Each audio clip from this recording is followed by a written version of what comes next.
Estamos chegando com o Cara a Cara com BG desta semana.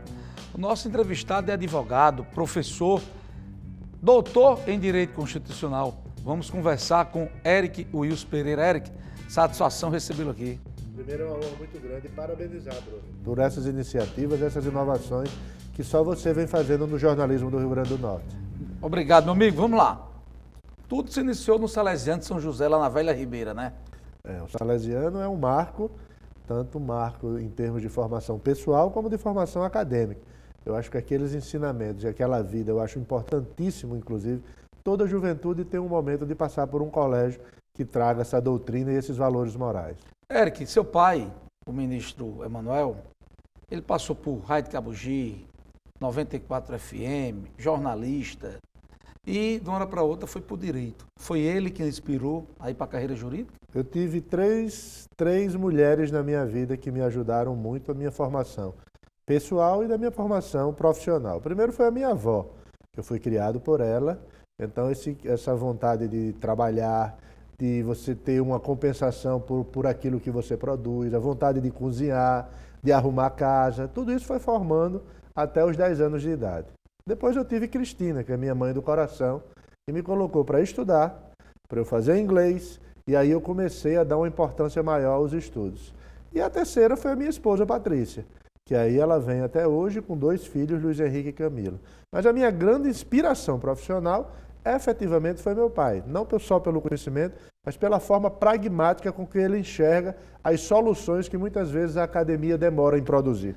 Você sempre, desde a época do Salesiano, a gente é contemporâneo de turmas diferentes e de idade um pouco, mas você sempre foi muito estudioso, não é isso? Um reflexo já dessa segunda influência que eu tive. Eu sempre gostei muito de ler, gosto de ler, e eu tive dentro dessa, digamos, da minha família em si, do dia a dia, o meu pai, Cristina, havia essa produção de leitura natural. Você chegar na sala, ver alguém lendo um livro, isso já mexe, porque eu era muito voltado para esporte também, eu gostava de fazer esporte. Então eu comecei a criar uma cultura de leitura, e isso eu acho que influenciou demais eu escolher uma área humana como é a área do direito. Você faz o colegial, faz o terceiro, faz logo a faculdade de Direito? Eu fiz logo a faculdade de Direito. Passou? Passei no primeiro vestibular, naquela época era muito difícil. Os vestibulares eram 30 vagas, né? E aí aquela geração nossa do Salesiano, os que tinham esse compromisso muito forte realmente em estudar, muitos foram para a medicina e alguns, né? Hoje, Jacinto está em São Paulo, César está... São vários amigos nossos que nós temos do Salesiano que entraram naquela geração de 88. Foi o pré de 88 que começa a formar essa geração da área do direito. Agora eu me recordo de você nos balcões da Varig, naqueles voos de madrugadas, que era um na vida, que a gente viajava de madrugada, que era mais barato. E uma certa vez eu lhe encontrei no balcão lá da Varig, no aeroporto Augusto Severo. Eu trabalhei na Varig, com 17 anos eu comecei a trabalhar na Varig, e eu trabalhava de 9 da noite. Ainda no Salesiano? Ainda no Salesiano, já saindo, né, na época do pré, eu trabalhava de 9 da noite, imagina aí, para você fazer pré. Então você tinha 9 da noite até 3 horas da manhã, esse foi o horário efetivo. Inicialmente começava de 11 horas da noite. E aí eu trabalhava até o último voo sair. Então todos os problemas que aconteciam na aviação, acontecia naquele balcão. E eu ficava lá no balcão atendendo, porque era tudo manual. Era o carnê. Era o carnê. Inclusive, uma vez eu coloquei 10 mil litros de combustível a mais num voo que ia Natal-Fortaleza. Quando eu cheguei no outro dia, era tanto repórter, que naquela época se fazia via telex, não tinha essa inovação de hoje. Por quê? Porque eu estava estudando, o voo chegou, você tinha que fazer um balanceamento de voo, era tudo manual, não era nada como é hoje. Hoje você clica e acontece, balanceia, bagagem, toneladas, a disposição de passageiro. Antigamente você tinha que fazer na mão. E aí eu, muito concentrado nos meus estudos, eu vou e coloco 10. Isso aí me marcou, porque eu vi a hora perder o emprego. Eu louco para ganhar os primeiros salários. E você vivia dessa grana? Eu vivia porque eu queria me desprender do meu pai, né? Apesar de toda a assistência que eu tive dele, eu sabia das dificuldades. Como você disse, meu pai foi... Primeiro, o meu avô era machante, ele cortava carne. Depois eu tive meu pai como arrimo da família, e a gente vai vendo isso. Aí meu pai foi radialista, a geração do meu pai foi a geração do rádio. Isso hoje que você faz tão bem, você despertou essa geração. E aí quando eu começava a ver, o que foi que eu disse? Bom, eu tenho que ter a minha subsistência, e comecei a trabalhar. Entrei na faculdade trabalhando de 9 da noite a 3 horas da madrugada. E tem mais, nos finais de semana, quem limpava o escritório, Bruno, livro, por isso que hoje eu sei catalogar livro, eu estagiário no escritório do meu pai, eu fazia limpeza, fazia pagamento de banco, eu sei o que é ser estagiário na advocacia. Você sai de Salesiano, faz faculdade de Direito, é aprovado, começa a cursar o Direito e já começa a estagiar automaticamente no escritório?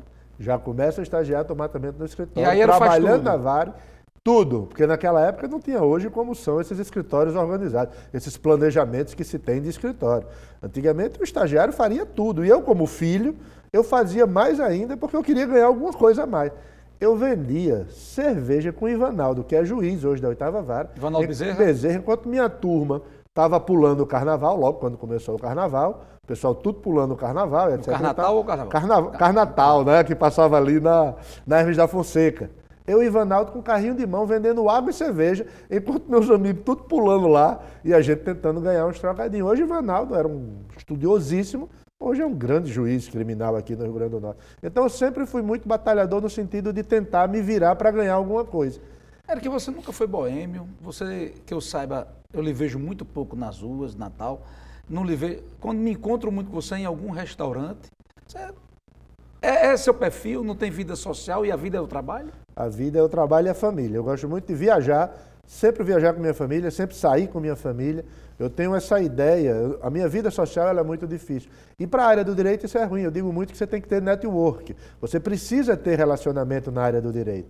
Mas eu tenho uma característica, eu não sou de sair, eu não tenho vida noturna, eu não sou de beber, eu tenho assim, socialmente, que talvez às vezes a gente se descontraia mais, mas efetivamente eu sou muito assim, vou viajar, vou com minha esposa e meus filhos, vou viajar, vou com meu pai, minha mãe, meus irmãos, vou sair para jantar sempre com eles. Eu não estou em restaurante só, ou eu não estou em restaurante assim com amigos, que é ruim, é bom você ter amigos e fazer a relação. É isso que eu crio para os meus filhos, criem relacionamento. Não tem uma vida social tão fechada como a nossa, como a da sua mãe. Eu falo muito nesse aspecto. Você se tornou famoso e reconhecido por ser um especialista em direito eleitoral, né?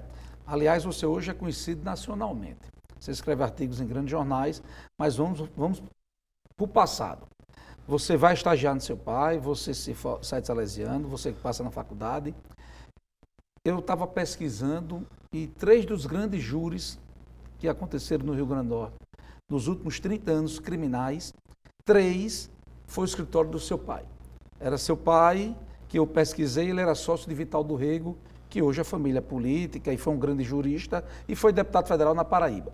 Você participou desses júris? Participei. Que foi o júris de Dr. Ovídio, o de Gustavo Meireles e o de Expedito Alves? Participei e eu tinha Você muita curiosidade. Eu tinha muita curiosidade, Bruno, desde o momento em que eu entrei para essa área do direito, eu entrei com vontade de pesquisar.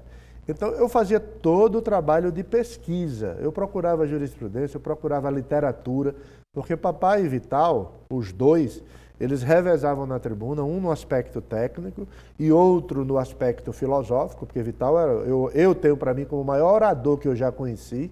Eu fico imaginando o Vital hoje, numa época de Lava Jato, ele estaria dando um show nesses tribunais, falava muito, e eles dois subiam, mas já subiam com isso tudo preparado. Então você tinha a parte técnica toda revisada, que meu pai revisava página por página, prova por prova, a construção das teses, e eles costumavam a ir para júri, não era com 1 ou 2 teses, não. Eles levavam 5, 6 teses para ver qual a tese que iria ter a melhor receptividade do júri, do corpo do júri. Então, a minha formação, ela começa nessa grande escola do direito criminal. Você imagina isso há 30 anos atrás, o direito criminal, que hoje é tão falado, mas naquela época poucos eram advogados criminalistas, e eu aprendendo com meu pai e com Vital do Rego, como se dava essa dinâmica social e essa dinâmica jurídica dos júris famosos, como o de Adinardo. Nós estamos falando do final dos anos 80, Final início dos dos anos 90. É verdade. Foi, talvez quem esteja nos assistindo não se recorde, foi o assassinato de Gustavo Meireles, lá em Petrópolis. Foi o assassinato de Dr. Ovídio, um latrocínio, onde a esposa fez parte. E foi o assassinato de Expedito Alves a mando de por causa de uma questão pessoal relacionada a Angicos, não foi isso? Exatamente. Quer dizer, aquilo era capa do Poti, capa do Diário, capa da Tribuna, mexeu com a sociedade toda, houve movimentações de jovens, a sociedade chegou a fazer parte da questão de Gustavo, chamava atenção. O que é que você se recorda desses casos? Eu me recordo, no de Gustavo houve uma mobilização muito forte da minha geração. Então ele estava numa lanchonete, né, ali em Petrópolis, na Afonso Pena, quando houve a confusão, e ele recebeu um disparo na nuca pelas costas. Pá! Pegou na nuca e ele ali morreu. E houve toda uma comoção imensa da sociedade com relação a isso. A juventude foi realmente... Nós fizemos passeatas na época. Isso. Os colégios, não houve aula. E aí eu me envolvi muito, não só pelo aspecto técnico do meu pai ter sido contratado, mas também no aspecto jurídico, mas também no aspecto pessoal, social. Ele era muito próximo, era amigo nosso. Agora, o grande júri que chamou a atenção foi o júri de Adinardo, porque foi um júri político, foi um júri onde havia testemunhas de outros estados. A Polícia Federal foi muito importante em tudo isso. Na época, o irmão dele era ministro, o ministro Aloysio Alves. Então, o Brasil inteiro ficou... notícias no Brasil inteiro desse, até porque ele já tinha sido absolvido 2 vezes por advogados diferentes. Meu pai e Vital, eles estavam entrando, e foi aí que houve a ligação política do meu pai com Aloysio, é nesse júri, porque então a ligação era com Agripino. Meu pai tem uma ligação política com Agripino, naquela época das grandes campanhas. Quer dizer que seu pai se aproxima da Aloysio por causa desse júri? Por causa desse júri e porque condena. E Diúda, que era a irmã de Aloysio, né? Ela era o comando, assim, a cabeça, ela era muito ativa nisso aí, ela faz com que eles estreitem as amizades, e eu acho que um dos poucos amigos já no final de vida de Aloysio, que sempre visitava ele, um desses foi meu pai. Então o júri ele mexeu muito, porque o Adinardo vinha sendo absolvido, e quando entra papai e Vital do Rego, eu me lembro que ninguém achava a cápsula da bala, porque Adinardo, quando atirou, ele guardou a cápsula que matou Expedito. E essa cápsula, quando prenderam ele, ninguém achava, mas estava no fórum, porque naquela época não tinha essas facilidades de hoje. A coisa era mais mecânica, né? Era uma coisa mais... E a cápsula foi encontrada. E quando se mostrou essa cápsula naquele júri, a gente assistindo, foi uma comoção, porque conseguiram encontrar que Adinardo tinha aquilo como um troféu. Quer dizer, nos bastidores você participou... Já de tudo, montando... E teve aulas práticas imediatas. Eu sentava com todas as perícias, os peritos da Polícia Federal que vieram, quando eles vieram para esclarecer, etc e tal, eu sentava com eles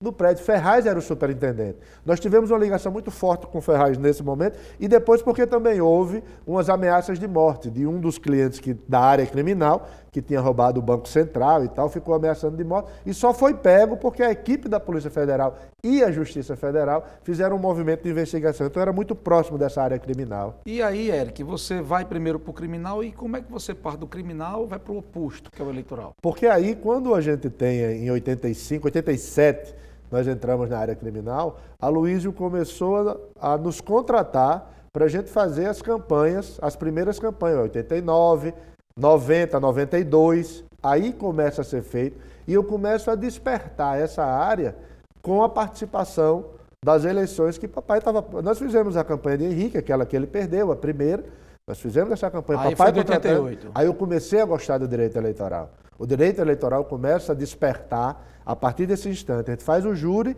e aí a Aloysio nos contrata para fazer a campanha de Henrique, a parte jurídica, a coordenação, 88, e aí a gente entra, ou seja, na redemocratização. Para cá nós participamos de todas as campanhas, com um diferencial. Meu pai, ele sempre timbrou muito, havia sempre um aspecto muito de PMDB. Eu tinha essa preocupação. Eu já divulguei para todos os partidos políticos. Segura aí, que a gente vai chamar um intervalo, e na volta vamos falar da questão, ele defendendo todos os partidos políticos e como é que se torna conhecido, inclusive passando por dificuldades nacionalmente.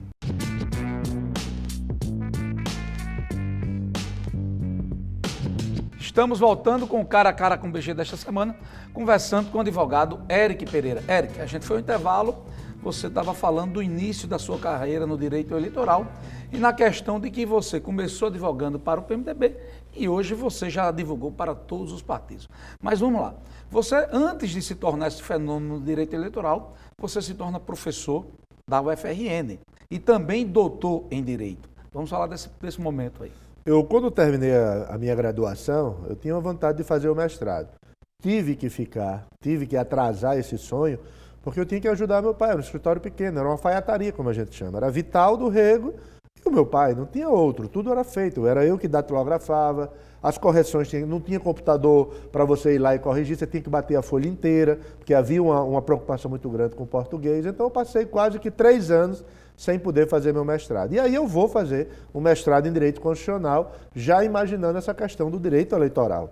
Faço esse mestrado indo e vindo, porque eu não podia deixar de trabalhar em São Paulo, eu passo na PUC. Quando eu volto, eu de imediato vou fazer o doutorado, também passei no concurso da PUC, e vou fazer o doutorado em Direito do Estado. A partir daí eu tinha 2 teses. Eu tinha a tese do abuso do poder, que era muito influente nas eleições, importante, e eu tinha a construção da hermenêutica, a hermenêutica constitucional voltada para o direito eleitoral. Foi aí que eu faço o concurso de provas e títulos, um concurso federal da universidade. Primeiro eu faço para professor substituto, eu passo, termino o meu contrato, eu venho para o de professor efetivo, e aí passou eu e mais 3 juízes federais, uma promotora e uma professora de São Paulo, que hoje é dessa turma, e com esse concurso de provas e títulos eu começo a fazer o forte que despertou em mim a vontade, que é a parte acadêmica. Estar junto da juventude, junto da graduação, desperta você um sentimento de renovação muito grande. Então eu passo a entrar para o direito eleitoral com grandes questões, com grandes debates, e esses grandes debates eles começam a refletir, digamos assim, em outros estados. Você é um advogado novo, você é um pouco mais velho do que eu, e já tem um currículo extenso de campanhas eleitorais, de processos que envolvem cassação e defesas de mandatos, uma folha corrida extensa nisso. Mas você, desde muito novo, você acalentou ser presidente da OAB. E chegou a ser candidato e não obteve êxito.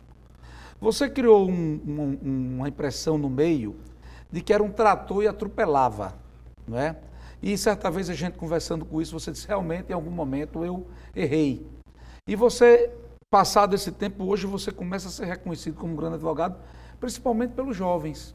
Qual a leitura que você faz disso, Érico? A leitura que eu faço é que naquele instante em que a gente ganha a eleição de Valério Marinho, em 1999, um grande racha na OAB, e Valério foi excluído e vai conversar com meu pai queria ser candidato, e aí a gente entra efetivamente, eu comecei a despertar a importância que nós poderíamos dar um serviço, é um munus público, prestar um serviço para a instituição. E aí Valério diz, não, você vai ser candidato a presidente, eu queria ser candidato a conselheiro federal.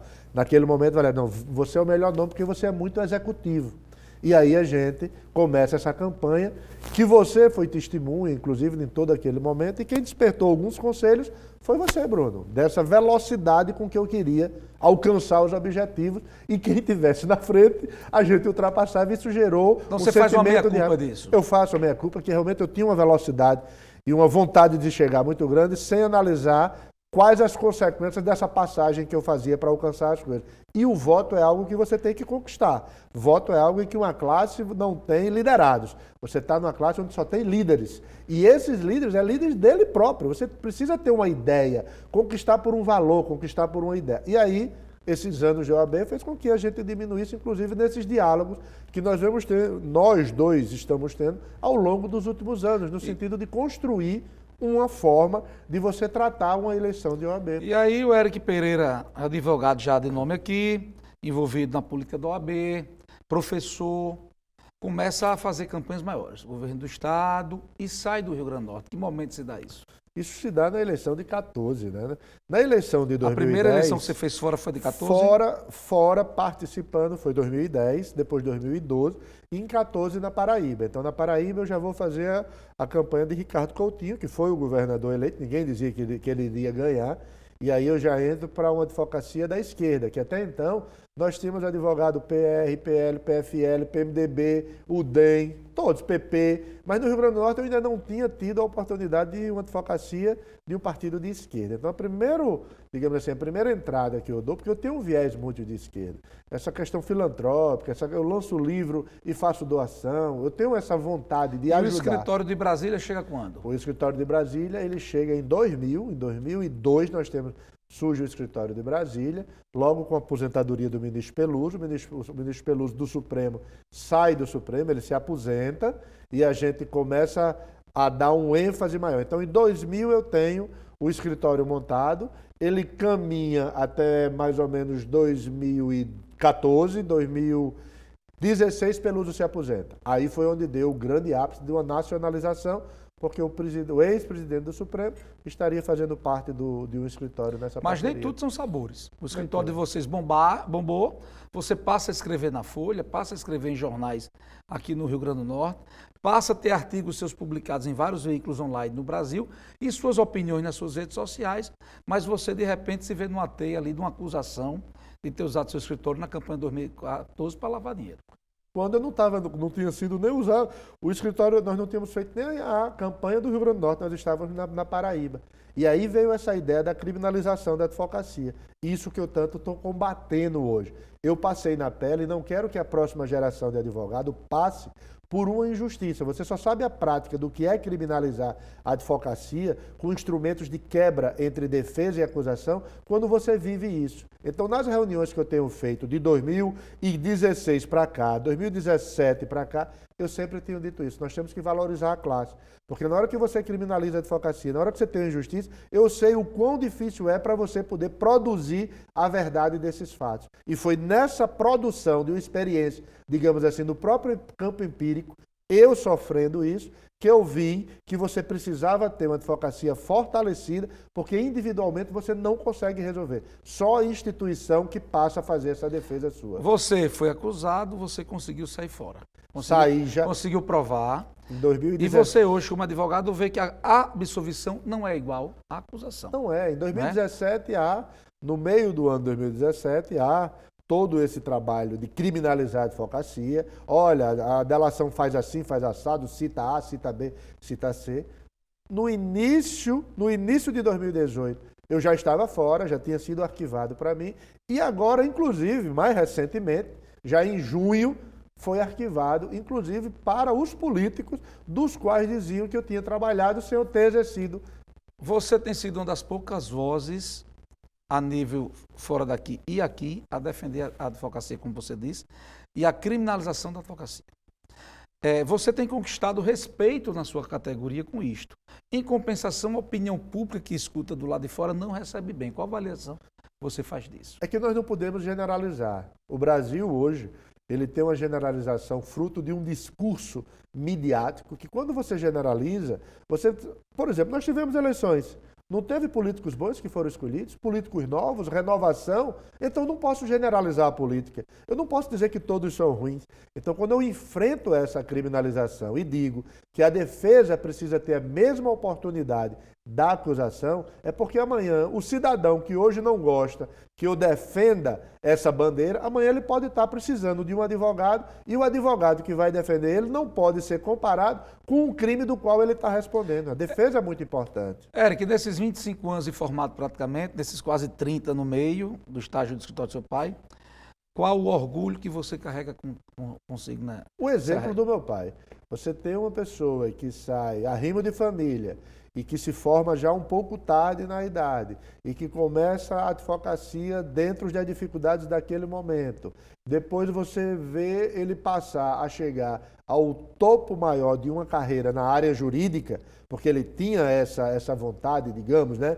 Esse ímpeto de chegar a ser ministro, é um grande exemplo, porque ele lutou dentro de um sentido de humildade. Né? Seu pai se tornou o topo na área trabalhista, inclusive hoje é reconhecidamente talvez uma das maiores habilidades e de costura na área jurídica trabalhista aqui. Você nunca pensou em seguir nessa carreira, não? Não, nunca pensei. Eu sempre quis advocacia. A advocacia é algo que está dentro. Eu não tenho capacidade de ser imparcial. Eu me apaixono demais. Quando tem uma tese, é aquela tese, e foi isso que fez com que eu refletisse, porque eu me apaixonava tanto que eu virava o tal trator que você falou. Eu não tinha como fazer um julgamento, uma análise de forma tão imparcial. Eu sou muito da seguinte forma, eu tenho alguns princípios, a liberdade é um princípio maior, a militância na advocacia é outro grande princípio, a igualdade, a moralidade, ela é muito importante. Eu preciso construir em cima disso.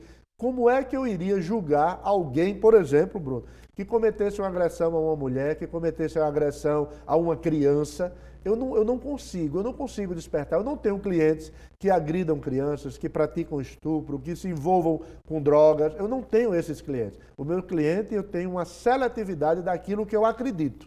E já que você fala tanto na história jurídica, nos alicerces jurídicos, Quem são os grandes juristas potiguares, Marido Pereira? Hoje nós temos muitos. Da história. A história vem com Mário Mossi Porto, se você fizer análise, Varela Barca, Floriano Cavalcante. Para chegar mais próximo, nós temos hoje Valério Marinho, nós temos Ivan Maciel, nós temos Eider Furtado, nós temos muita gente que às vezes a gente comete até injustiça de não lembrar agora. Mas nós somos celeiro de grandes nomes, nós somos celeiros de cabeças pensantes que influenciaram o Brasil. Nós tivemos Seabra Fagundes, uma pessoa que sai do Rio Grande do Norte, o mais jovem, chega ministro do Supremo, é um exemplo. Eu só lamento é que não haja um reconhecimento. E aí eu estou tentando resgatar esse reconhecimento dos que estão vivos. Né? Dê-me flores enquanto estiver vivo. É isso que eu estou tentando fazer com um projeto de extensão, onde eu venho homenageamos Paulo Lopes Saraiva, homenageamos Ivan Maciel, vamos homenagear José Delgado, foi homenageado, um grande jurista que nós temos, como o professor José Delgado, Eduardo Nobre, Edilson Júnior. Então você tem muitos nomes importantes no direito do Rio Grande do Norte. E o próximo será o professor Eider Furtado, que foi de muitas gerações. A advocacia anda fragilizada ou anda fortificada? Muito fragilizada. A advocacia hoje é uma advocacia que ela não tem o valor que a Constituição deu, não tem o valor que deveria a sociedade dar. A sociedade deveria bater palma para a advocacia e não criminalizar, como esse discurso que nós estamos vendo hoje no Brasil, de criminalização, de generalização, porque uma sociedade sem advogado, o advogado tem um livro que fala: os advogados defenderam o mundo, construíram o mundo. Historicamente, se não tivesse uma voz para defender a liberdade, para defender a igualdade, para defender cidadania, Bruno, você não teria as conquistas que nós tivemos. Não precisa ir para outros países, Revolução Americana ou Revolução Francesa. Basta ver a redemocratização de 85, o trabalho que foi feito, o impeachment de Collor, o primeiro impeachment que nós tivemos. Se não fosse a ideia da advocacia vibrante, latente, a construir valores para que essa sociedade hoje, as gerações de advogados que estão chegando, possam desfrutar do mínimo de prerrogativa, só que é muito pouco. Nós precisamos ter mais ainda. E aí é essa classe que eu quero unir dentro de um pensamento de que não adianta estar Toron lá em São Paulo, que é um grande advogado criminalista defendendo a bandeira, e eu aqui no Nordeste. Em cada estado tem que ter alguém defendendo que a advocacia é importante para essa sociedade. Eric Wilson Pereira, queria agradecer sua participação aqui e dizer do orgulho de conversar com você. Eu acho que para mim é um ponto importante, não pela pessoa como você que estamos aqui sentados, da minha geração e conhecendo tão profundamente, mas pelo fato histórico que isso vai ter ao longo das internets e das redes sociais, diferente de outros momentos. Então, isso vai marcar a minha geração e talvez daqui, espero chegarmos aos 80, 90 anos e um dia discutir como foi bom esse programa e quanto nós conseguimos avançar. Valeu, Eric. Meus amigos, o Cara a Cara vai ficando por aqui e voltamos sábado que vem.